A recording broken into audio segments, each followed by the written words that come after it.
Hello good morning DXN के विषयमा भन्दाखेरि हाम्रोमा इन्टिमेट वास छ है। यो इन्टिमेट वास चाहिँ तीनवटा चिजले मात्रै बनाएको, जस्तो हाम्रो टिटी क्रिम भयो है, त्यसपछि क्यालेन्डुला भन्ने फुल पाउनुहुन्छ, त्यो पनि एकदम लाभदायक छ।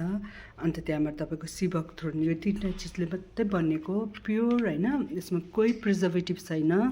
अन्त अब साबुन युज नगर्नु भनेको किनभने त्यसमा पिएच लेभल एकदम यो हुन्छ है, त्यसले गर्दाखेरि युज नगर्नु भनेको। तर यो इन्टिमेट वास चाहिँ सबैले युज गर्नु सक्छ, म्यारिड कपलले पनि युज गर्नु सक्छ, टिन एजरले पनि युज गर्नु सक्छ। यसमा केही प्रिजर्भेटिभ छैन, यति राम्रो प्याक छ, यहाँ हेर्न सक्नुहुन्छ र मैले देखाउने छु।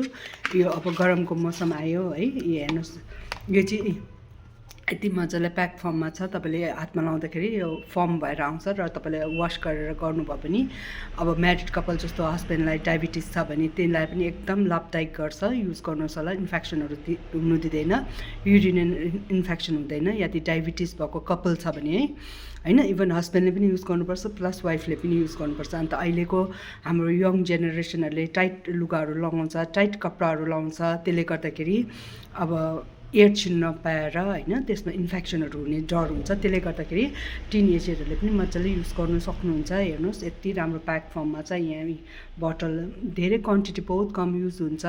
मेम्बरहरूलाई 285 पर्छ, पिबी पाउनुहुन्छ 85, मेम्बरहरूलाई 280 पर्छ, पिबी पाउनुहुन्छ 85 है।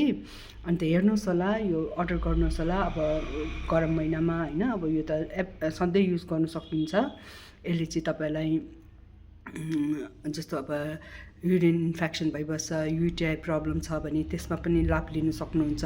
म्यारिड कपालमा हस्बेन्डलाई डायबिटिज छ भने हस्बेन्डलाई पनि युज गर्नु सक्नुहुन्छ होइन। अब हाइजेनिक राख्नु एकदम इम्पोर्टेन्ट छ होइन, गरमको मौसममा।